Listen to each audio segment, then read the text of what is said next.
Get ready to enter the Thrive Time Show. We started from the bottom, now we here. We started from the bottom, and we'll show you how to get here. Started from the bottom, now we here. We started from the bottom, now we here. We started from the bottom, now we're on the top. Teaching you the systems to get what we got. Colton Dixon's on the hooks, I break down the books. Z's bringing some wisdom and the good looks. As the father of five, that's why I'm alive. So if you see my wife and kids, please tell them hi. It's the C&Z up on your radio. And now 3, 2, 1, here we go. We started from the bottom, now we here. We started from the bottom, and we'll show you how to get. David Robinson, how are you, sir? I'm fantastic, thanks, Scott. Hey, you're going to the playoffs tonight. I will be going to watch my San Antonio Spurs win again. Big predictions. It's win. Are you going to win the championship this year? Is it going to happen, you think? Yes? Yeah. Yeah. I wish I could see that far ahead, but we certainly have the best chance out of any of those teams to win. Okay, awesome. Well, we were talking about the George Washington Carver story, and specifically kind of how he overcame adversity. When you retired from the NBA, you started a school that you funded with nearly $10 million of your own money, and then you chose to name the school after George Washington Carver. Obviously, you thought something magical about this person, or you had an affection for his legacy, or you had an admiration for him because you named your school after him. But why did you name your school after George Washington Carver? Well, I was prompted really by down in the inner city there in San Antonio is the Carver Cultural Center. And it's been a part of this community for about 75 years. And it was really, it was a great reminder of the importance of George Washington Carver to not just our community, but this great nation we live in. And so Carver had always been an inspiration to me growing up, and I felt like we needed to promote what this wonderful man had done in helping people, especially people of color, as they were coming out of slavery. Helping them to gain lives that could not only involve good jobs, but education as well. And so you felt strongly enough about this that you didn't name the school after yourself. Yeah, that would have been put like a weight on the kids' shoulders. Okay. It'd have been like dragging around the ball. No. I feel like my life is still a work in progress, and I'm very excited about the things that I can possibly accomplish in my lifetime, but George Washington Carver is a proven commodity, and I'm more than happy to give the kids his legacy. When did you first become fascinated with his life? Do you remember when you first heard about his life story, or was it sort of just? When I was a kid, we studied a little bit about him, and we got just bits and pieces of some of the things that he was able to accomplish, and we always knew him as kind of the peanut man. Okay. But I think as a kid, I really didn't know all the things that he was able to do, and then when we came down and we met at the Carver Cultural Center, I sat down and really looked at this man. I looked at his life. I started reading books. I started reading a book full of his letters that he wrote, and it just blew my mind. The impact that he was able to have given his beginnings. And I thought, what a great example I can give to these kids who may not have had the best circumstances. Their father may not have been home, or may have been in prison, or they were raised by their grandparents, or they live in a neighborhood where everything seems to be going against them. No one's encouraging them to do well in academics. That's a tough situation. But here's a guy who grew up in slavery, and who had no resources, and who was able to overcome that and become such a prominent figure in our history. What a great example to give to the kids and say, don't tell me you have less than this guy. Don't tell me your situation was worse than this guy. You can do what he did. One of the magical things about the medium of video is that you and I can talk and people can watch it and really learn a lot from it. But I think one of the dangers of it is that we can say quickly, well, George Washington Carver grew up like this, and then he did this, and then that's kind of the story. But he had a lot of adversity he dealt with. Yeah, absolutely. I mean, a ridiculous, where it would be, if you're watching this right now and you're growing up poor, well, that's check. He was check. poor. Poor. A lot of people say, well, I don't have a lot of stuff. I don't have an iPad, or I don't have maybe a cell phone, or I don't have. He just had a book. One book. Yep. Up to the time he was 12. It was the only book he had, the Bible. The Bible. And then he was growing up with the racism and all of the whole world was divided at that point. A whole community that did not think that he could accomplish anything and did not give him the benefit of the doubt. Physically, he was weak. He was a sickly boy, and really couldn't do much. Really, up until the time he was, late in his teens. So he had about everything you could have going against him. His mother was kidnapped and taken back into slavery, and his mother was kidnapped and taken back into slavery. Yeah. So you talk about someone who had a hard time.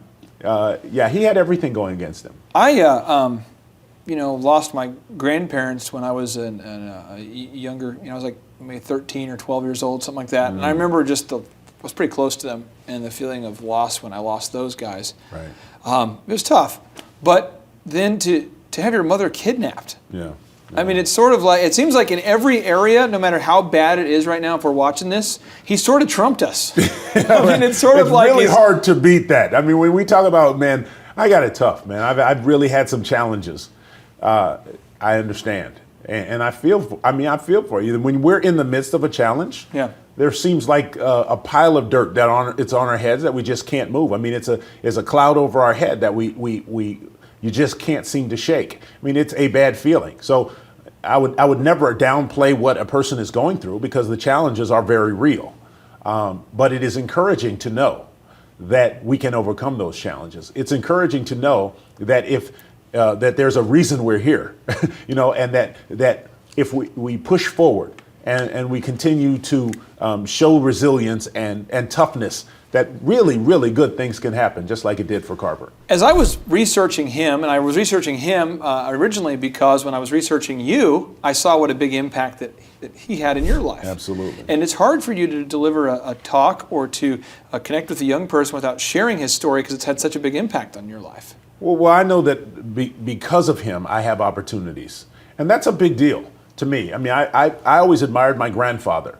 And my grandfather grew up in Little Rock, Arkansas, and faced a lot of those challenges around that time when they were segregating schools. And he worked at the post office, and they were not promoting him. And he had a lot of uphill battles.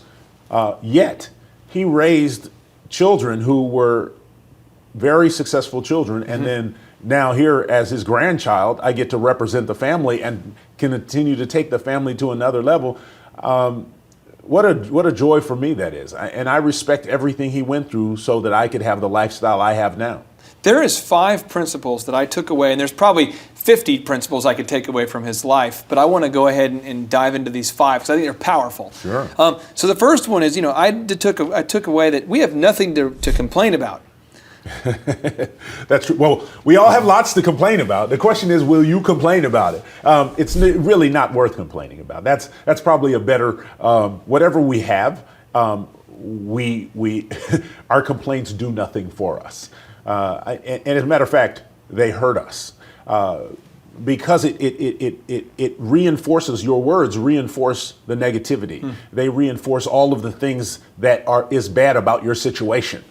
We need to be positive, speak positive. We need to come out of the situation, not stay mired in it. When you were in the NBA, you had a lot of criticism there for a while. Oh, absolutely. Where it was, David can't win the championship. David he's soft.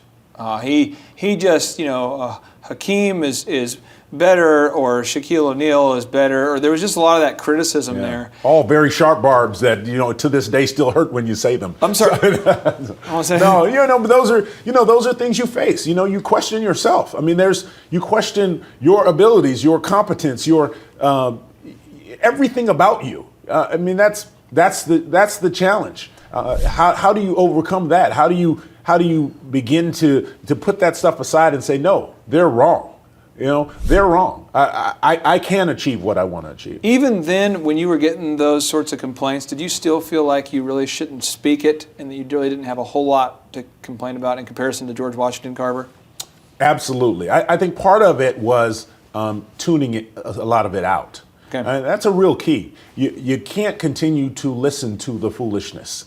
That's kind of the first step, is when people are criticizing you, put yourself in a position where you can kind of move that aside and focus on the positive, focus on what needs to get done. And that's what I did in my career. As people would criticize me, I would understand, hey, they're not me. They don't step out there on the court and do the things that I do.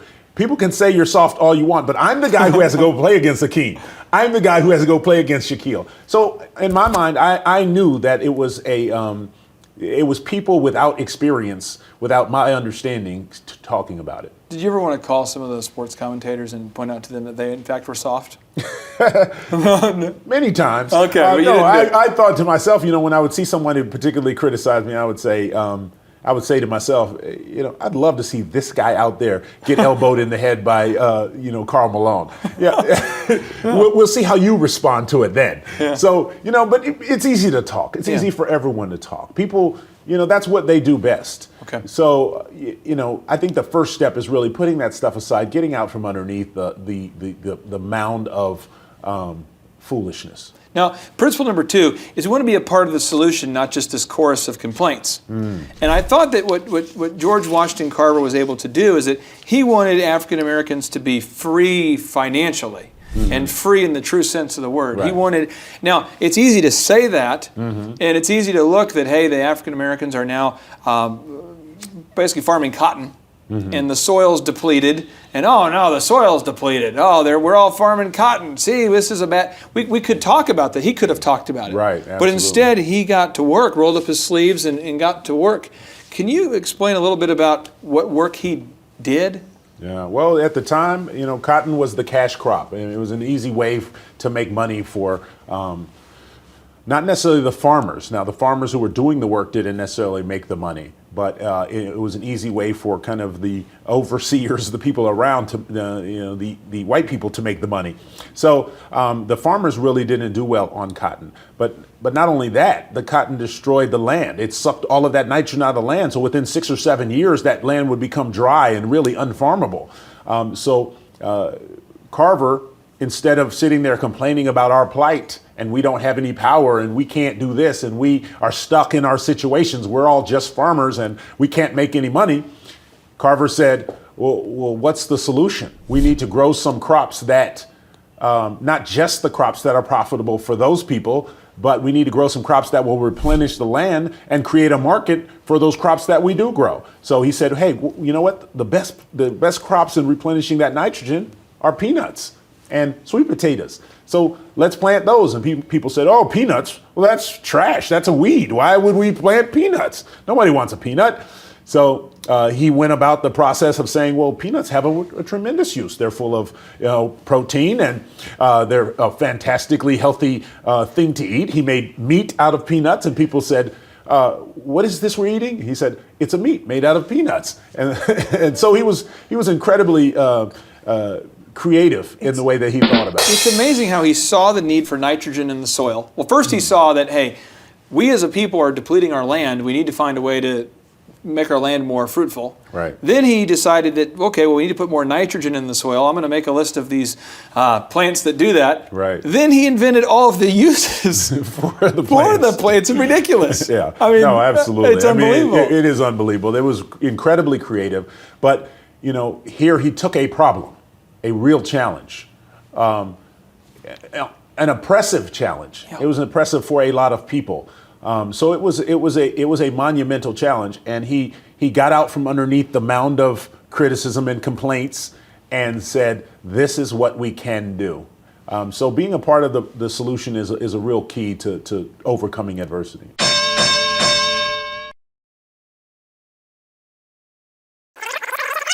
So being a part of the solution is a real key to overcoming adversity. You did this with the school you started, and today, a school that didn't exist before, the Carver Academy, now is set to open up 20 schools in the next 5 years. In San Antonio. In San Antonio, and you said you're going to be doubling the amount of kids that are graduating from high school that are from matriculating to low-income kids that are matriculating to college. We will double the number if we do what we're supposed to do, because all of our schools now down in the Rio Grande Valley, we have 22 schools down there. All of our schools have 100% matriculation to college. So I think this was the first year where we had maybe one or two kids that didn't go to college or haven't yet. We will get them there. So we've had a phenomenal record of getting kids into college, and especially low-income kids, because down in the Rio Grande Valley, 97% of those kids are low-income kids. And over half of them are non-English as a first language kids. Really? So here we come to San Antonio. Our Carver Academy was the first school in San Antonio. We're going to build up to 20 schools. We opened 3 schools so far, 2 more schools coming online this year.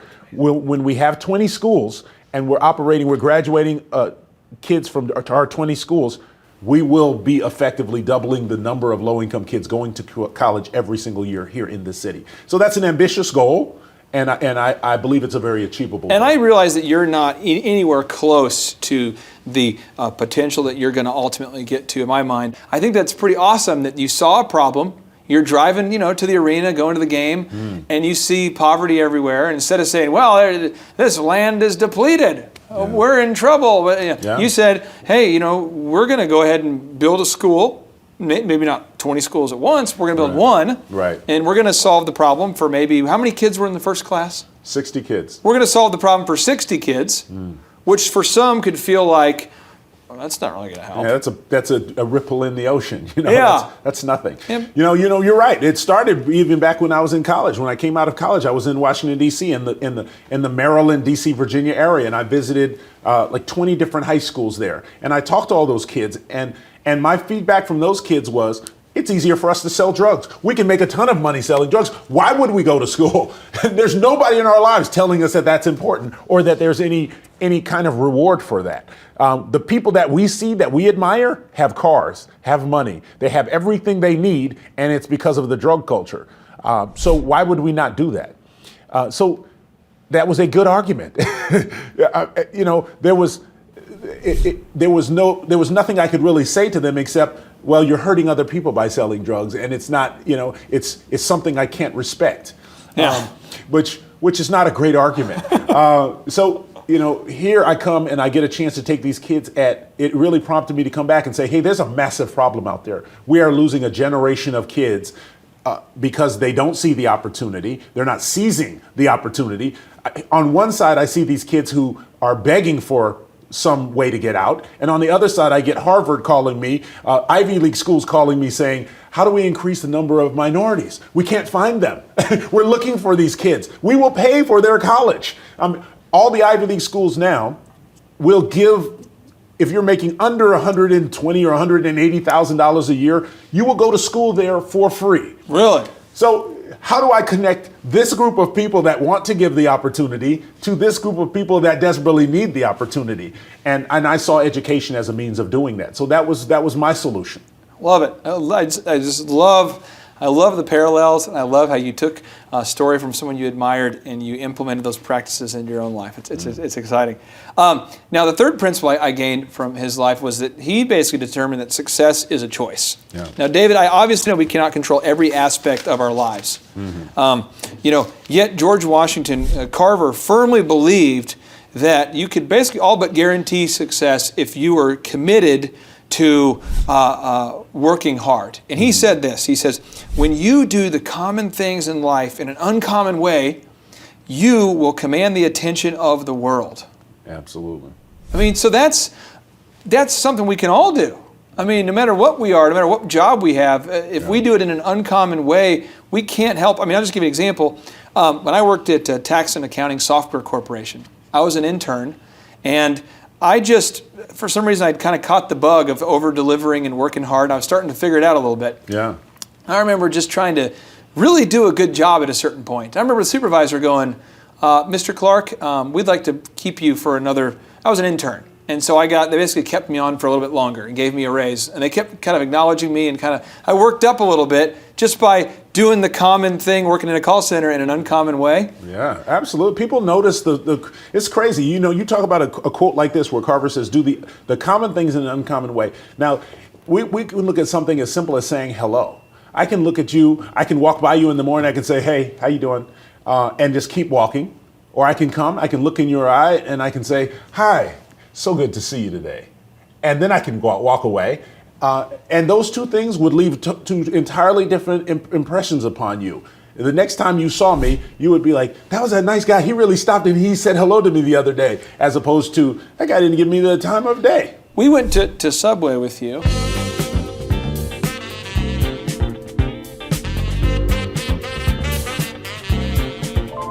And I've seen other athletes do this, where somebody says, "Can I take a photo with you?" And the athlete will say, "No." And the way it comes across like they're upset. So the other day I was in New York though, and there was a guy who's on the team, and he's not an all-star. He's not one of their top players. Right. And I just saw a fan reach out and say, "Hey, could I get your autograph?" And he just kind of ignored the person, wouldn't talk to him. And I saw it happen again and again, and I'm going, okay, and I could see maybe if I'm an athlete, I get asked that all the time. Maybe I just want to enjoy family time. I don't know the guy's situation or what he was going through on that day. But you're at Subway the other day. We're going to Subway with you, and you got asked by numerous people if they could get a photo with you, and you did it, and you looked them in the eye, and you didn't have to. And so it seems like you're doing ordinary things, and or you're doing the common things in an uncommon way.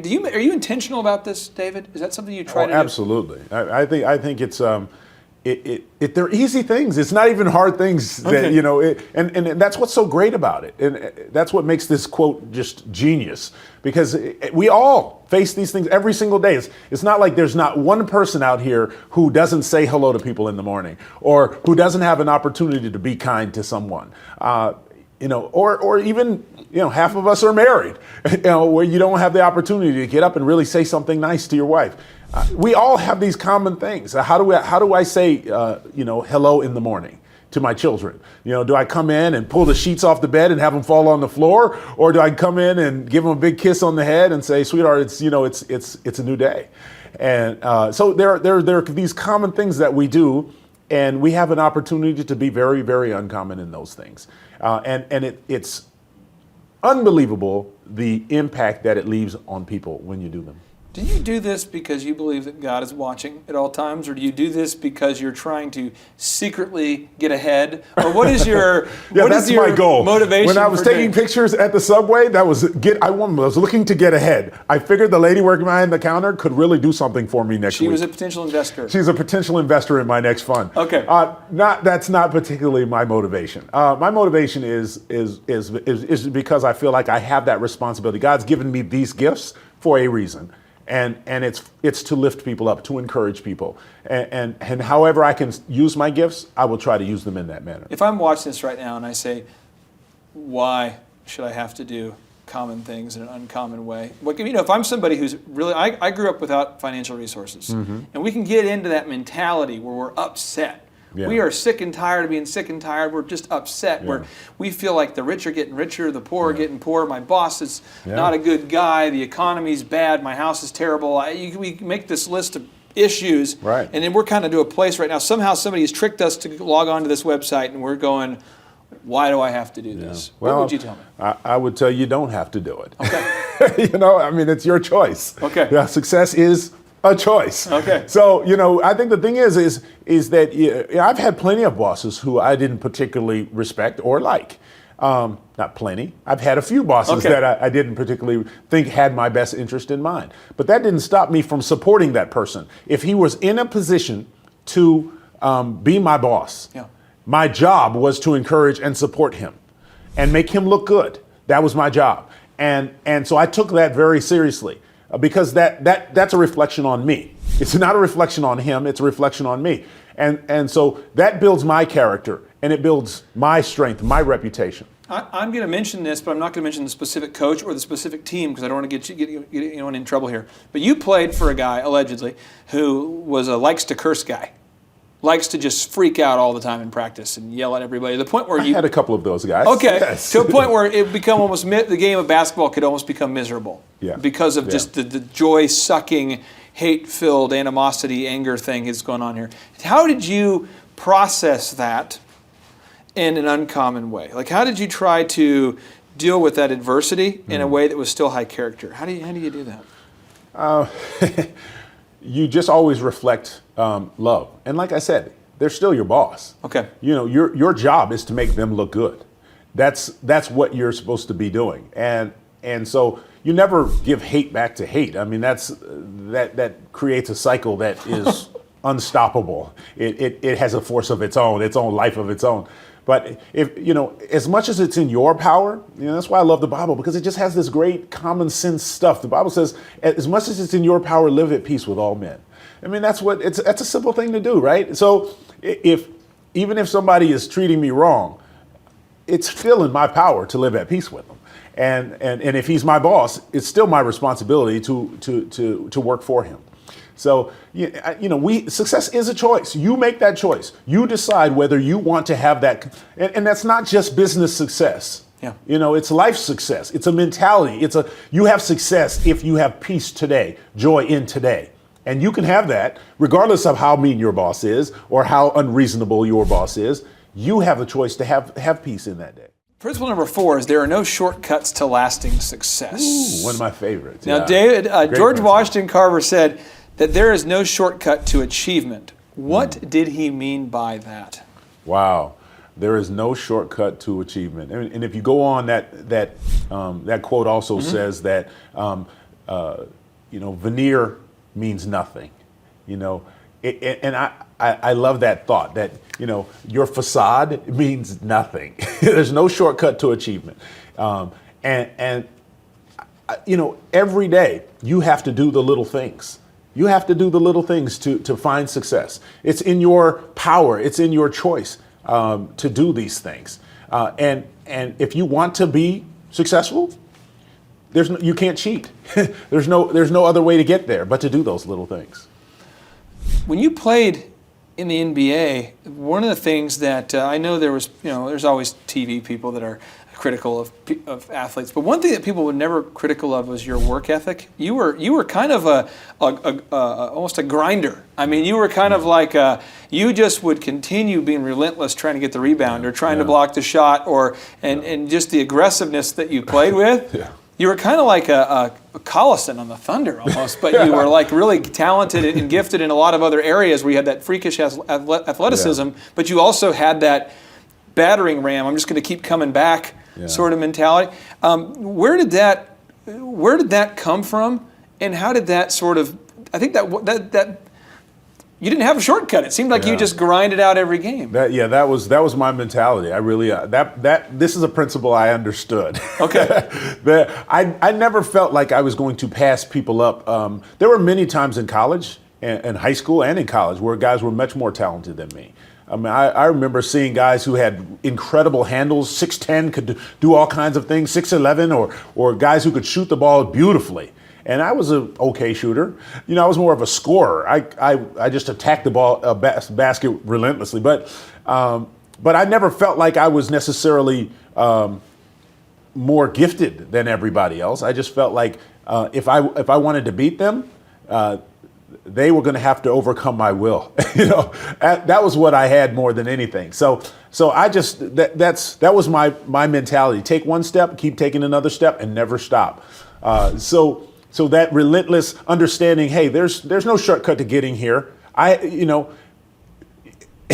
They're not guaranteed. I'm not guaranteed. But only one of us is going to get there. So we've got to take the steps to get there. And if you cheat your way there, sooner or later, somebody's going to come along who's a better cheater than you, and he's going to cheat your stuff from you. So, but if you go up there and you earn your stuff, even if you lose your fortune, you'll be right back. Now, how would you, if you had to rate your own handle on a scale of 1 to 10, your ability to dribble on a scale of 1 to 10, 10 being like just ridiculous, and 1 being, very new to the dribbling of basketball, how would you rate your ball handling skills?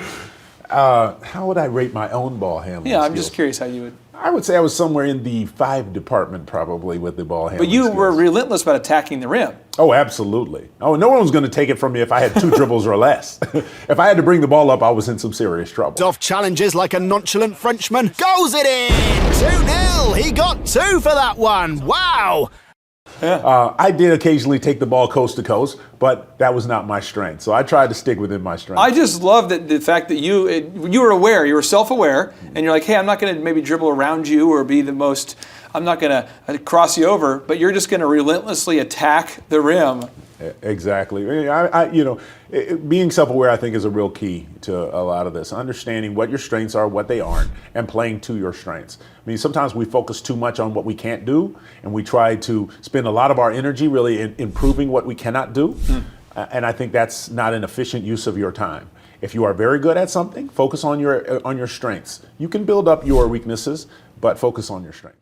Now the final principle, and there's probably 50 principles we could take from this guy's incredible life. Yeah. But the fifth principle is success is measured by your service, not measured by your bank account. So this is what he says. He says, it is not the style of clothes one wears, neither the kind of automobiles one drives, nor the amount of money one has in the bank that counts. Yeah. That means nothing. It is simply service that measures success. What does that quote mean specifically to you at this stage in your life? Yeah. I mean, this is the kind of quote where, we could talk about it all day, and there's still a lot of people that it just won't sink in. Okay. I mean, it just is. The whole idea of success is so intricately tied with what I have. It's so, you go to a city like Los Angeles and, hey, if you don't drive a Mercedes, you're not successful. It's ingrained in the culture, And so so for some people, this is something you can't even separate the two. But, success really is about you being pleased with where you are and being pleased with what you have.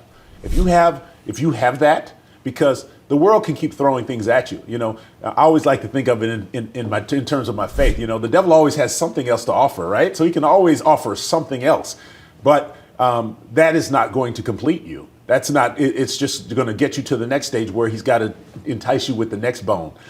So you have to find peace in today.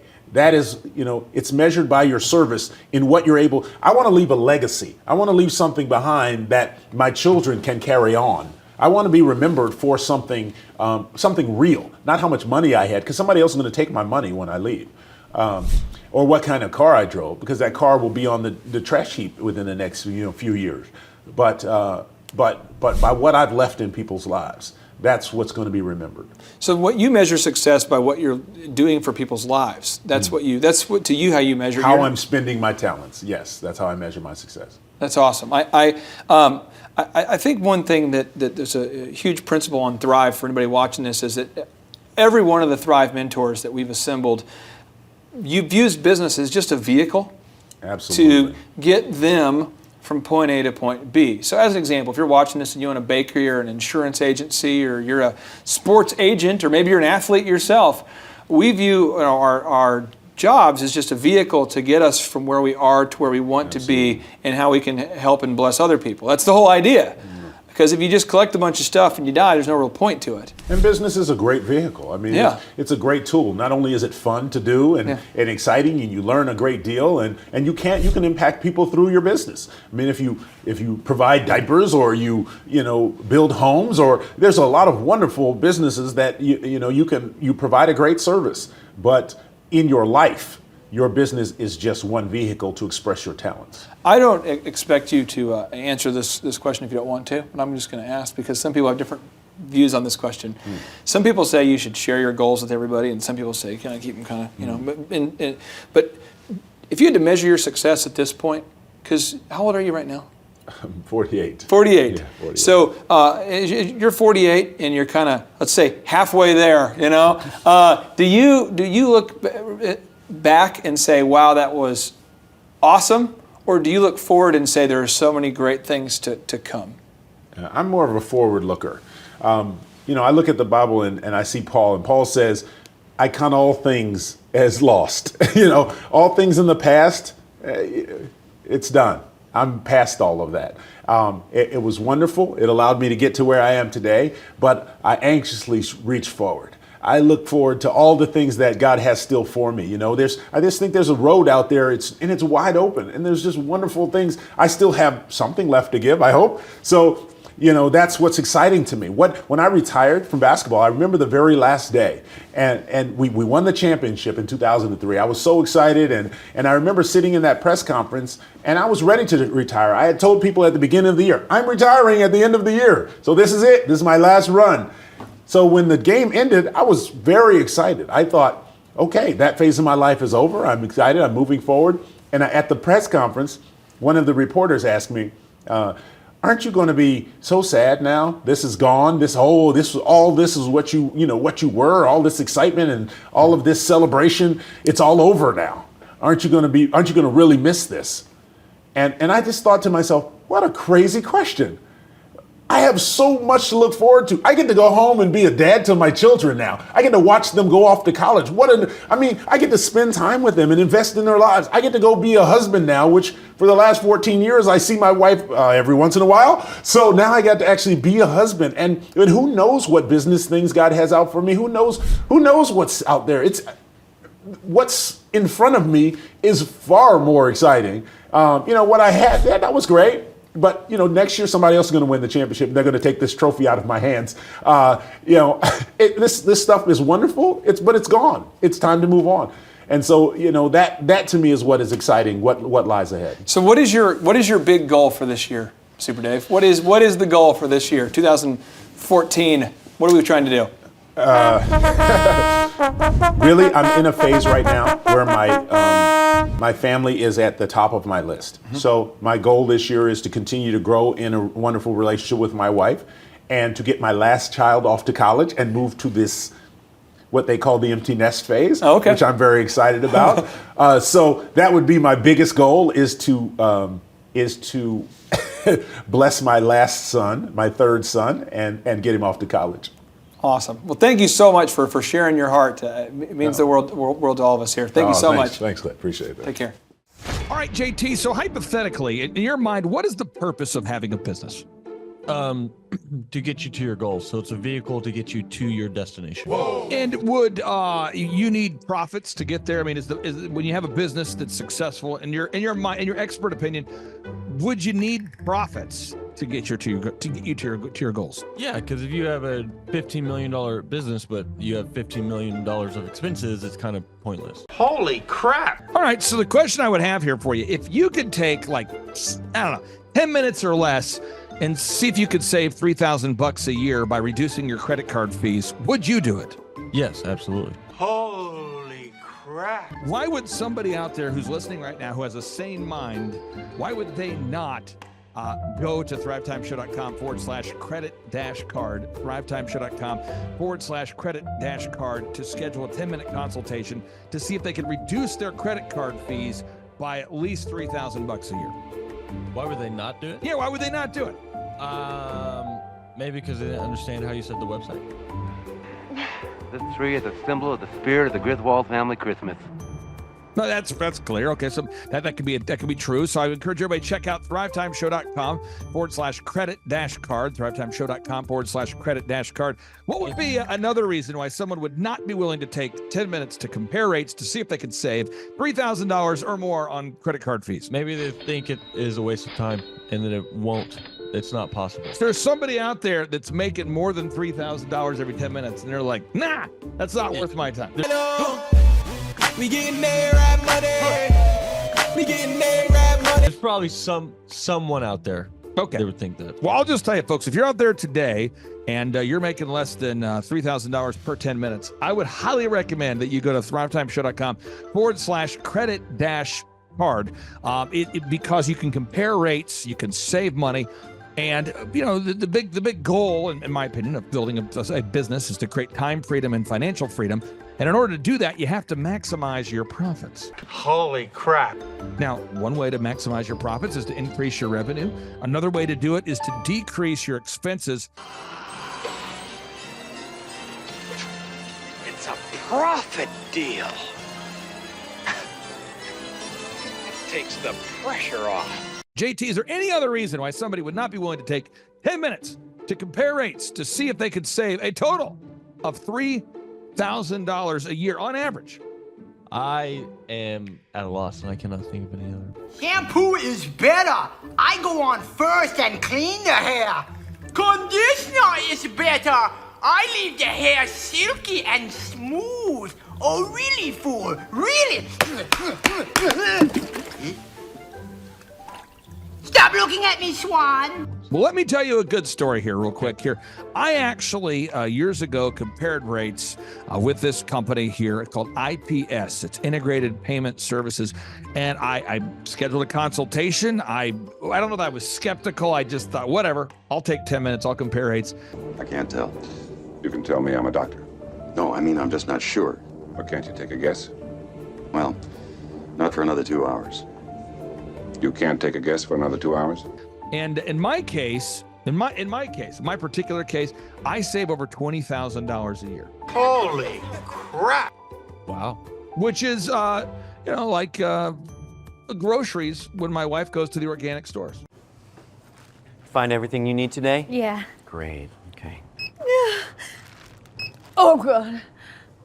No. Everything okay, ma'am? It's just that you've only scanned a few items and it's already $60. I'm so scared. Okay, I'm a trained professional, ma'am. I've scanned a lot of groceries. I need you to stay with me. It's just that my in-laws are in town and they want a charcuterie board. Well, this isn't gonna be easy, so I need you to be brave, all right? What's your name? Patricia. Trisha, all right. I need you to take a deep breath. We're about to do the cheese. That's the difference between eating organic and not organic. So because my wife eats organic, I had to take the 10 minutes needed to compare rates to save the $20,000 a year on credit card fees just for one of my companies. One question, what's the brand name of the clock?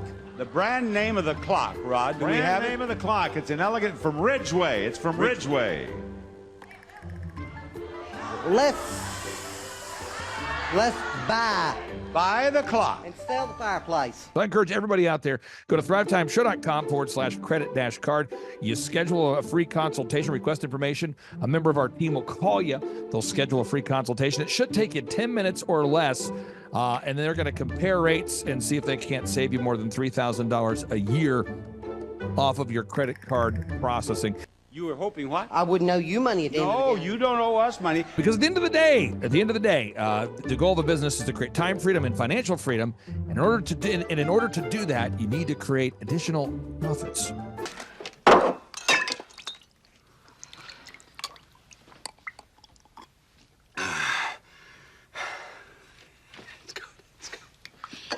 The number of new customers that we've had is up 411% over last year. We are Jared and Jennifer Johnson. We own Platinum Pest and Lawn and are located in Owasso, Oklahoma. And we have been working with Thrive for business coaching for almost a year now. Yeah. So what we want to do is we want to share some wins with you guys that we've had by working with Thrive. First of all, we're on the top page of Google now. Okay. I just want to let you know what type of accomplishment this is. Our competition, Orkin, Terminex, they're both $1.3 billion companies. They both have 2,000 to 3,000 pages of content attached to their website. So to basically go from virtually non-existent on Google to up on the top page is really saying something. But that's come by being diligent to the systems that Thrive has, by being consistent and diligent on doing podcasts and staying on top of those podcasts to really help with getting up on with their listing and ranking there with Google. And also we've been trying to get Google reviews, asking our customers for reviews. And now we're the highest rated and most reviewed pest and lawn company in the Tulsa area. And that's really helped with our conversion rate. And the number of new customers that we've had is up 411% over last year. Wait, say that again. How much are we up? 411%. Okay, so 411% we're up with our new customers. Amazing. Right. So not only do we have more customers calling in, we're able to close those deals at a much higher rate than we were before. Right now, our closing rate is about 85%, and that's largely due to, first of all, like our Google reviews that we've gotten people really see that our customers are happy, but also we have a script that we follow. And so when customers call in, they get all the information that they need. That script has been refined time and time again. It wasn't a one and done deal. It was a system that we followed with Thrive in the refining process, and that has obviously the 411% shows that system works. Yeah. So here's a big one for you. So last week alone, our booking percentage was 91%. We actually booked more deals, more new customers last year than we did the first 5 months. Or I'm sorry, we booked more deals last week than we did the first 5 months of last year from before we worked with Thrive. So again, we booked more deals last week than the first 5 months of last year. And it's incredible. But the reason why we have that success is by implementing the systems that Thrive has taught us and helped us out with. So. Some of those systems that we've implemented are group interviews. That way we've really been able to come up with a really great team. We've created and implemented checklists. That way everything gets done and it gets done right. It creates accountability. We're able to make sure that everything gets done properly, both out in the field and also in our office. And also doing the podcast, like Jared had mentioned, that has really, really contributed to our success. But that, like I said, the diligence and consistency in doing those and that system has really, really been a big blessing in our lives. And also, it's really shown that we've gotten the success from following those systems. Yeah. So before working with Thrive, we were basically stuck. Really no new growth with our business. And we were in a rut and we didn't know. The last 3 years, our customer base had pretty much stayed the same. We weren't shrinking, but we weren't really growing either. Yeah, and so we didn't really know where to go, what to do, how to get out of this rut that we're in. But Thrive helped us with that. They implemented those systems. That they taught us those systems. They taught us the knowledge that we needed in order to succeed. Now it's been a grind. Absolutely, it's been a grind this last year. But we're getting those fruits from that hard work and the diligent effort that we're able to put into it. So again, we were in a rut. Thrive helped us get out of that rut. And if you're thinking about working with Thrive, quit thinking about it and just do it. Do the action, and you'll get the results. It will take hard work and discipline, but that's what it's going to take in order to really succeed. So we just want to give a big shout out to Thrive, a big thank you out there to Thrive. We wouldn't be where we're at now without their help. Hi, I'm Dr. Mark Moore. I'm a pediatric dentist. Through our new digital marketing plan, we have seen a marked increase in the number of new patients that we're seeing every month, year over year. 1 month, for example, we went from 110 new patients the previous year to over 180 new patients in the same month. And overall, our average is running about 40 to 42% increase month over month, year over year. The group of people required to implement our new digital marketing plan is immense, starting with a business coach, videographers, photographers, web designers. Back when I graduated dental school in 1985, nobody advertised. The only marketing that was ethically allowed in everybody's eyes was mouth-to-mouth marketing. By choosing to use the services, you're choosing to use a proven turnkey marketing and coaching system that will grow your practice and get you the results that you're looking for. I went to the University of Oklahoma College of Dentistry, graduated in 1983, and then I did my pediatric dental residency at Baylor College of Dentistry from 1983 to 1985. Hello, my name is Charles Kolaw with Kolaw Fitness. Today I want to tell you a little bit about Clay Clark and how I know Clay Clark. Clay Clark has been my business coach since 2017. He's helped us grow from 2 locations to now 6 locations. We're planning to do 7 locations in 7 years and then franchise. And Clay has done a great job of helping us navigate anything that has to do with like running the business, building the systems, the checklists, the workflows, the audits, how to navigate lease agreements, how to buy property, how to work with brokers and builders. This guy is just amazing. He's this kind of guy has worked in every single industry. He's written books with like Lee Cockrell, head of Disney, with the 40,000 cast members. He's friends with like Mike Lindell. He does Reawaken America tours, where he does these tours all across the country, where 10,000 or more people show up to some of these tours. On the day-to-day, he does anywhere from about 160 companies. He's at the top. He has a team of business coaches, videographers, and graphic designers and web developers, and they run 160 companies every single week. So think of this guy with a team of business coaches running 160 companies. So in the weekly, he's running 160 companies. Every 6 to 8 weeks, he's doing Reawaken America tours. Every 6 to 8 weeks, he's also doing business conferences where 200 people show up, and he teaches people a 13-step proven system that he's done and worked with billionaires, helping them grow their companies.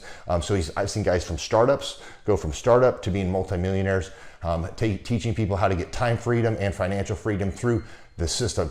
critical thinking, document creation, putting it into organizing everything in their head to building it into a franchisable, scalable business. Like one of his businesses has like 500 franchises. That's just one of the companies or brands that he works with. So amazing guy, Elon Musk kind of like smart guy. He kind of comes off sometimes as socially awkward, but he's so brilliant and he's taught me so much. When I say that, like Clay is like, he doesn't care what people think when you're talking to him. He cares about where you're going in your life and where he can get you to go. And that's what I like him most about him. He's like a good coach. A coach isn't just making you feel good all the time. A coach is actually helping you get to the best you. And Clay has been an amazing business coach. Through the course of that, we became friends. I was really most impressed with him is when I was shadowing him one time. We went into a business deal and listened to it. I got to shadow and listen to it. And when we walked out, I knew that he could make millions on the deal. And they were super excited about working with him. And he told me, he's like, I'm not going to touch it. I'm going to turn it down because he knew it was going to harm the common good of people in the long run. And the guy's integrity just really wowed me. It brought tears to my eyes to see that this guy, his highest desire was to do what's right. And anyways, just an amazing man. So anyways, impacted me a lot. He's helped navigate anytime I've got nervous or worried about how to run the company or, navigating competition and an economy that's like, I remember we got closed down for 3 months. He helped us navigate on how to stay open, how to get back open, how to just survive through all the COVID shutdowns, lockdowns. I'm Rachel with Tip Top Canine, and we just want to give a huge thank you to Clay and Vanessa Clark. Hey guys, I'm Ryan with Tip Top Canine. Just want to say a big thank you to Thrive 15. Thank you to Make Your Life Epic. We love you guys, we appreciate you, and really just appreciate how far you've taken us. This is our old house, right? This is where we used to live a few years ago. This is our old neighborhood. See? It's nice, right? So this is my old van and our old school marketing, and this is our old team. And by team, I mean it's me and another guy. This is our new house with our new neighborhood. This is our new van with our new marketing, and this is our new team. We went from 4 to 14, and I took this beautiful photo. We worked with several different business coaches in the past, and they were all about helping Ryan sell better and just teaching sales, which is awesome, but Ryan is a really great salesman. So we didn't need that. We needed somebody to help us get everything that was in his head out into systems, into manuals and scripts, and actually build a team. So now that we have systems in place, we've gone from 1 to 10 locations in only a year. In October 2016, we grossed 13 grand for the whole month. Right now it's 2018, the month of October. It's only the 22nd. We've already grossed a little over 50 grand for the whole month, and we still have time to go. We're just thankful for you, thankful for Thrive and your mentorship, and we're really thankful that you guys have helped us to grow a business that we run now instead of the business running us. Just thank you times 1,000. The Thrive Time Show 2-day interactive business workshops are the highest and most reviewed business workshops on the planet.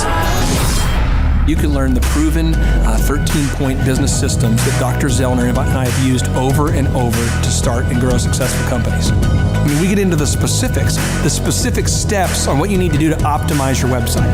We're going to teach you how to fix your conversion rate. We're going to teach you how to do a social media marketing campaign that works. How do you raise capital? How do you get a small business loan? We teach you everything you need to know here during a 2-day, 15-hour workshop. It's all here for you. You work every day in your business, but for 2 days you can escape and work on your business and build these proven systems so now you can have a successful company that will produce both the time freedom and the financial freedom that you deserve. You're going to leave energized, motivated, but you're also going to leave empowered. The reason why I've built these workshops is because as an entrepreneur, I always wish that I had this. And because there wasn't anything like this, I would go to these motivational seminars, no money down, real estate, Ponzi scheme, get motivated seminars, and they would never teach me anything. It was like you went there and you paid for the big chocolate Easter bunny, but inside of it, it was a hollow nothingness. And I wanted the knowledge, and they're like, oh, but we'll teach you the knowledge after our next workshop. And the great thing is we have nothing to upsell. At every workshop, we teach you what you need to know. There's no one in the back of the room trying to sell you some next big get-rich-quick, walk-on-hot-coals product. It's literally, we teach you the brass tacks, the specific stuff that you need to know to learn how to start and grow a business. And I encourage you to not believe what I'm saying, and I want you to Google the Z66 auto auction. I want you to Google elephant in the room. Look at Robert Zellner and Associates. Look them up and say, are they successful because they're geniuses, or are they successful because they have a proven system? When you do that research, you will discover that the same systems that we use in our own business can be used in your business. Come to Tulsa, book a ticket, and I guarantee you it's going to be the best business workshop ever, and we'll even give you your money back if you don't love it. We've built this facility for you, and we're excited to see you.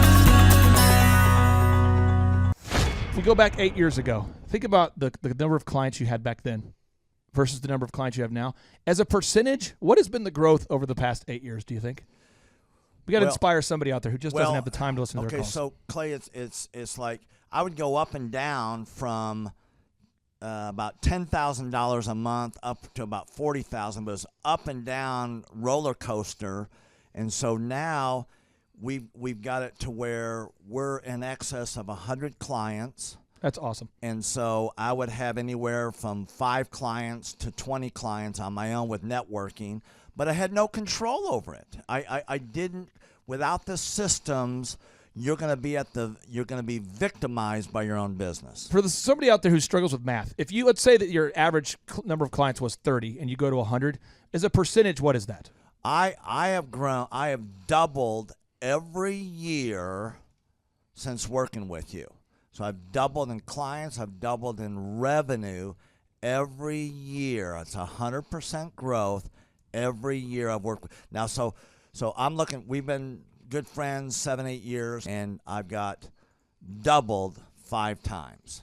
Which is just incredible. I mean, the first time you do it, that's one thing, but when you do it repeatedly, yeah, I mean, that's unbelievable. We're working our Blessed Assurance off this year to double. We're planning on doubling again. We're incorporating some new things in there to really help us do it, but we are going to double again this year. I started coaching, but it would go up and down, Clay. That's when I came to you, as I was going up and down, and I wanted to go up and up instead of up and down. And so that's when it needed a system. So creating a system is you have nailed down specific steps that you're going to take no matter how you feel, no matter the results. You lean into them and you do them regardless of what's happening. You lean into them and it will give you X number of leads. You follow up with those leads, turns into sales. Well, I tell you, it's if you don't have a script and you don't have a system, then every day is a whole new creation. You're creating a lot of energy just to figure out what are you going to do. Right. And the best executives, Peter Drucker is a father of modern management. He said the most effective executives make one decision a year. What you do is you make a decision, what is your system, and then you work like the Dickens to make sure you follow that system. And so that's really what it's all about. So with a script here, we have a brand new gal that just came in working for us. She nailed down the script, and she's been nailing down appointments. Usually we try to get one appointment for every 100 calls. We make 200 to 300 calls a day per rep. Right. And she's been nailing down 5 and 8 appointments a day. Somebody out there's having a hard time. That script. So she's making how many calls a day? She's making between 200 and 300 calls a day. Whoa. And our relationship is weird in that we do. If someone were to buy an Apple computer today, yeah, and or let's say you bought a personal computer, a PC, the computer is made by, let's say, Dell, but then the software in the computer would be Microsoft, let's say, or Adobe or whatever that is. So I basically make the systems, and you're like the computer and I'm like the software. It's kind of how I would describe our relationship. Yeah. Tim, I want to ask you this. You and I reconnected. I think it was in the year 2000 and what was it? Maybe 2010. Is that right? 2011 maybe? Or no, maybe further down the road. Maybe 2013. 2012. Okay, so 2012, and at that time I was 5 years removed from the DJ business, and you were how many years removed from tax and accounting software? It was about 10, 11 years. We met, how did we re-meet? What was the first interaction? There was some interaction where you and I first connected. I just remember that somehow you and I went to Hideaway Pizza. But do you remember when we first reconnected? Yeah, well, we had that speaking thing that... oh, there it was. So it was Victory Christian Center. I was speaking there. My name is Robert Redmond. I actually first met Clay almost 3 years ago to the day. I don't know if he remembers it or not, but I wasn't working with him at the time. I asked to see him and just ask him some questions to help, direct my life, to get some mentorship. But I've been working with Clay for now just over a year. The role I play here is a business coach, business consultant. I work with different businesses implementing best practice processes and systems that I have learned here by working with Clay. And the experience working here has, to put it real plainly, has been just life-changing.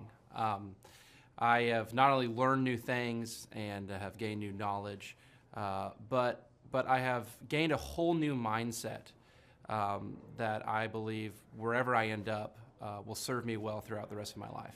Since working with Clay, I have learned so much. I mean, I would like to say almost everything about business in terms of the different categories. I haven't learned it all, but I've learned all about marketing. I've learned about advertising. I've learned about branding. I've learned how to create a sales process for organizations in any industry. I've learned how to sell. I've learned how to create repeatable systems and processes and hold people accountable. How to hire people. It's almost like every aspect of a business you can learn. I have learned a lot in those different categories. And then, again, the mindset that I've gained here has been huge. Working here, you can't be a mediocre person. You are a call to a higher standard of excellence.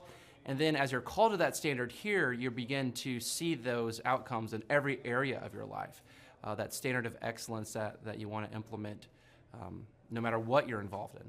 I would like to describe the other people that work with Clay are people that are going somewhere with their life. Marshall in the group interview talks about how the best fits for this organization are the people that are goal-oriented. So they're on their own trajectory, and we're on our own trajectory.